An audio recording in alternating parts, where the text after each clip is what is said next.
So then we are back with the modern understandings from the time of the Second Tabernacle services, where we find in the Aramaic English translation of the word.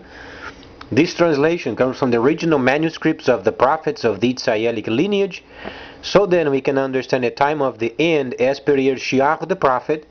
We find a layer of understanding of the spring feast, autumn feast, and also the returning of the cities of the Messiah laid waste for many centuries. Precisely then the 61st chapter of YershiYahu, and also chapter 1:8, where then the precise geographical area where then the first holy city of the time of the restoration period starts then on the land of Cush, as per the design of the Messiah himself.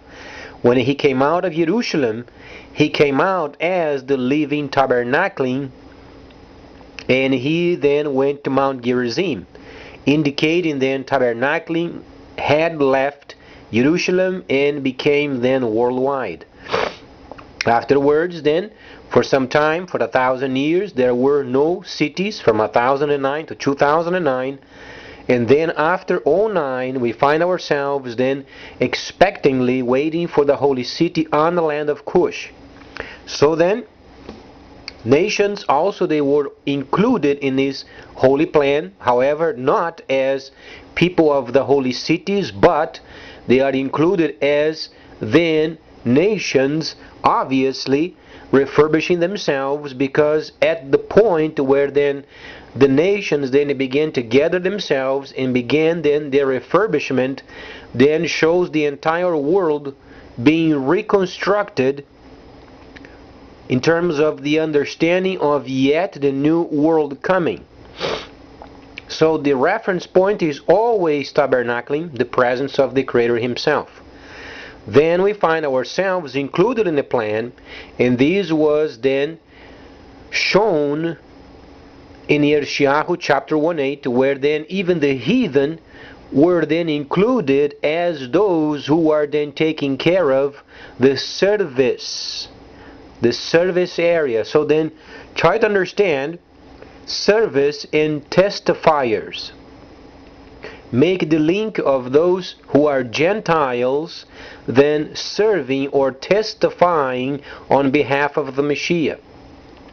These obviously shows us the importance of those nations that used to be involved with the world's trade and politics, must then retrieve and rebuild themselves. The knowledge of the Creator comes as they obey the holy instructions. There are a couple of understanding as far as obedience. Obedience as then tabernacling, then related directly with the Hebrews, as the Messiah then mentioned, they should return, come out of the system, and then resume the holy services. So then the second anointing would be granted them, where then they are giving then the power of then doing the pruning in Jerusalem, where then the region is obviously contaminated for centuries. But this time, the preparation for the autumn feast, Jerusalem will be clean, as per the instructions of Moshe on a mountain, and then their practice of 40 years in the desert will be then obviously re-implemented. So then the Messiah, when he speaks then the 20th chapter in other chapters, he mentioned even the beloved city. He was making a mentioning of the original plan in Jerusalem itself during this age, prior of his returning as then the rock. We then read in Daniel then the 12th chapter, where then the rock then comes, and he makes a reference of it as then the ending of the age. So then ourselves and our plans is then related with a set of them, because tabernacling we must understand as the presence himself. So then we gather our forces, and then we retrieve, and then we rebuild our country. And there is already a set plan set by Gerald 9 during the time where then the Japanese, they bombed Pearl Harbor. Those words spoken by YershiYahu, they were not for his time. But the certainty and the precision where then he spoke is for our time. It's not very easy understanding these factors, because during his day, they were yet during the time of the 1,000 years of deceit, where nations would obviously come against each other to try to dominate the known world. But those words of YershiYahu are for this time, where then we retrieve and then we become more acquainted of who the Creator truly is. Because for 1,000 years the world had a twisted or a distorted understanding of the Creator. As each nation then, they use this time for refurbishment of their own countries. Understandably, they will understand tabernacling, so then they will understand later what the Creator will do with this earth as He refurbishes after then the Messiah comes and rescues His people from the holy cities, and then this planet is absolutely destroyed with a shower of sulfur, precisely as Shaliach Shimon has stated. And then the fervent heat, or then the elements of this earth burned. And then we understand Ezekiel mentioning of the plans of the new capital of Jerusalem. So then the world obviously then being refurbished.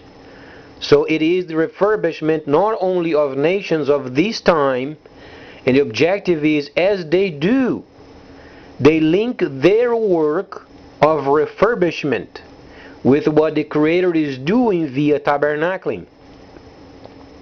So then, this space of roughly 20 years, lots of situations must take place. We are yet during the time of the first transition of this restoration period. Comes then the second transition, when then the sticks of authority are then given. Thus far, the first holy city is not ready yet, but we know precisely where it's at: Sudan, northern Sudan, on the land of Cush. So then, obviously, other factors related with the woe of those areas of the fears beyond the rivers of Ethiopia.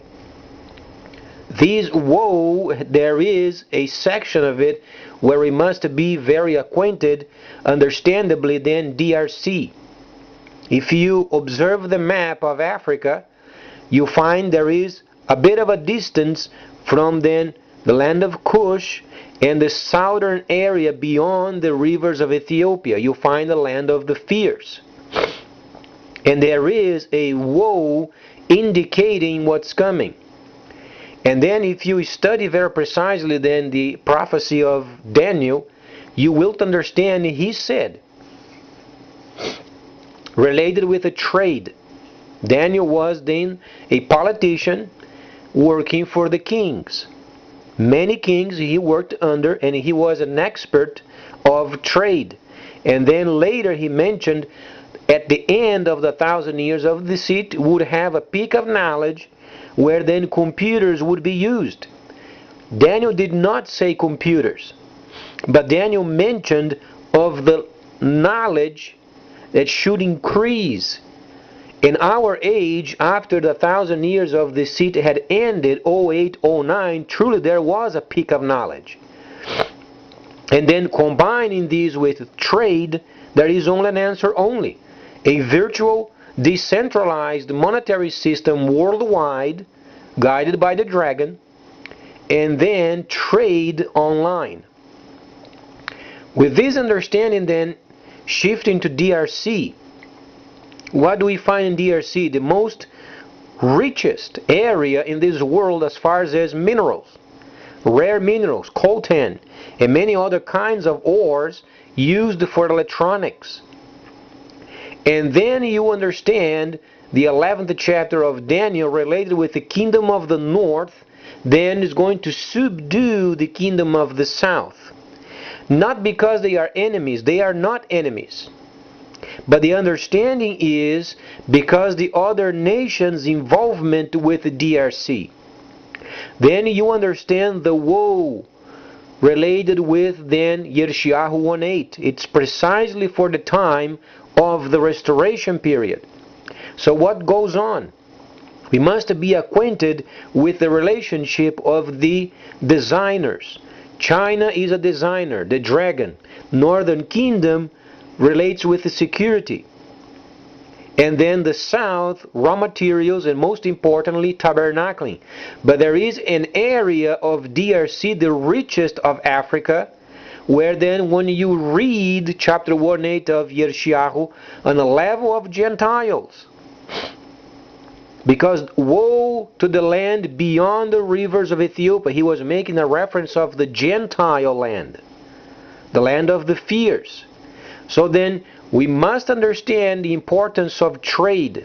Daniel was explaining of trade. That is a section over there in DRC, they do trade, but thus far is a black market. So then because of the involvements of many nations, they have a grip over there very strong, and it's going to get so bad, and then the UN soldiers are already dying over there, and the entire military of the UN, they will be slaughtered. There is no question regarding it. So the wives over there, they can prepare the caskets for her husband or for their husbands because they will to die. The reason why, it's because we find ourselves then reading YershiYahu the prophet. Woe! Woe to the land beyond the rivers of Ethiopia. Then you find Daniel explaining then from the trade's viewpoint an area very rich of the southern kingdom. Then you find the northern kingdom very fierce, subduing then the very fierce of the southern kingdom because of the involvement of other countries mixed up with it. So the understanding is this: at some point Soviet Union is coming around and they will organize the place. But until then, whosoever or any nation not belonging to these designers, they will fight against each other. And the fight won't end until the Soviets put an end to it. Must be done this way. Because then when we read then the 11th chapter of Daniel, precisely for the time of the restoration period, if you study Daniel, you find the first chapters, Daniel coming out of the land of Israel. You find himself with his friends taking a long walk to Babylon. Then he was trained. Then he was then a person that was selected for work in the kingdom. Then you find the king had a dream.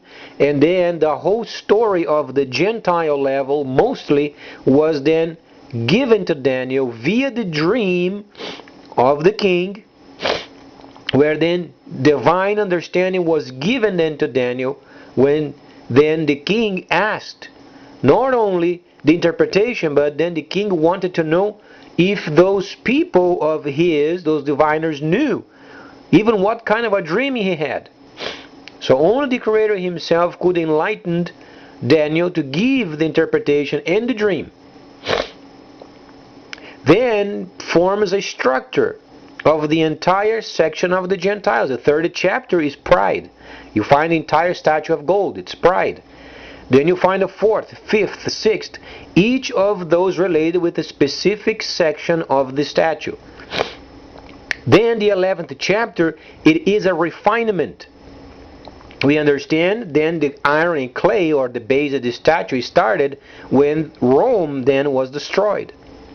Then it started, some of the countries strong, some of the countries weak. But then if you calculate from the time, it is more than 1,000 years. So then the 11th chapter gives us a refinement of the base of the statue. Gives us then those who are very strong, is specific, those specific nations related with then the time of the restoration period, where they themselves would be then strong iron. It doesn't mean some countries are not iron. Some countries are yet strong besides the designers. But the designers are the iron. Those are the designers. And the rest should retrieve and rebuild. So then, you find DRC from the viewpoint of Daniel, trade, trade, trade. Southern Kingdom was the most important area of Africa. DRC, because of the importance of those minerals for electronics, technology, computer, telephones, coltan. And this is going to provoke lots of wars. So the UN soldiers are condemned. They have no choice. If they get mixed up with DRC, they will be slaughtered. Because the Hebrew word, if you read in Hebrew, the word subdue in Hebrew is extremely strong. It is related with when then a person has a sword in the neck. Until the Soviets come around, they come then, go down and put an end to the war at DRC, then you find lots of conflicts. Thus then we understand the fierce, and woe to those people who are fierce. But then, as we read YershiYahu, YershiYahu is very unique. He was living during a time where YershiYahu had to explain multi-layer. YershiYahu had to explain a layer of understanding of the political time of his time. The political understanding of Israel and other nations. He had to describe it. He had then to instruct the leaders of the Israelis what they should do. Then he had to explain tabernacling, how it should be done. Then he had to explain not only this, but the future of tabernacling. And then explaining then the Messiah when he would come. And then the Messiah explaining then the completion of the spring feast related with Leviticus.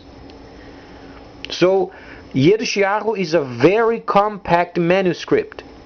Sometimes it got 4 or 5 layers related with the same understanding, but you have to have a specific layer for each of them. Sometimes relates with the political time of his time.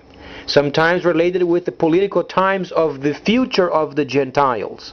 Sometimes relates with the problems with tabernacling during the time. Sometimes he explains tabernacling in the future when the Messiah would come. So if you don't understand tabernacling, this does not make any sense. But it does. Because YershiYahu knew what he was talking about. He knew precisely. The point is, we must understand how to layer them. Sometimes he used the geographical area of his time, and then he would project only the area, the geographical area in the future, while explaining the Gentile future understanding as geographical areas. So then you have to understand how to make a distinction, because sometimes in this area also comes tabernacling in the future. It is multi-layered, it's very compact. Later, Daniel and Ezekiel, when both of them were in exile, they focused more related to the Gentiles and made easier. Because then tabernacling was a bit set aside for a time, and then he was focusing only on the Gentile side of the situation, where then you can layer Daniel, and then also you can layer with YershiYahu. But it's much easier layering those because of the work of Daniel and the work of Ezekiel. Then you find the Messiah completing the spring feast, and then explains more of the prophecies of YershiYahu. And then later, after the spring feast, during our time of the restoration period, then when we read YershiYahu, then we understand chapter 1:8 precisely relates with the city on the land of Cush during the time of the restoration period, after the 1,000 years of deceit, precisely during the time of the dragon. So then we already understand what to expect from DRC. They will to have conflicts, many of them, until the Soviets come down and put an end to it. and organize the minds and understand, then obviously their role as then those people related with the security and then ending wars. So then no other country has this power other than the Northern Kingdom or the Soviets. Thus then later we understand then the status of the Soviet Union becomes higher than the first. No other nation will organize DRC. Only what the Prophet has stated. The Northern Kingdom will subdue the Southern Kingdom. Not because they are not in the same line. It's because the involvement of other countries. Lots of interest from many people. They don't understand those nations. They should retrieve and rebuild themselves. These give us the proper understanding. The minds and the riches of DRC is for the dragon. It's for China. So they can provide the bulk of what is required for the other nations to do their rebuilding. So then we already know what to expect from DRC. People will get slaughtered. There is absolutely no question. And Daniel the prophet was very precise. He mentioned, then the kingdom of the north will subdue. Speaks of sometimes skirmishes. But then because of the power given to the northern kingdom, then the southern kingdom, because of the involvement with other countries, will then be subdued. Please stay tuned, much more coming up.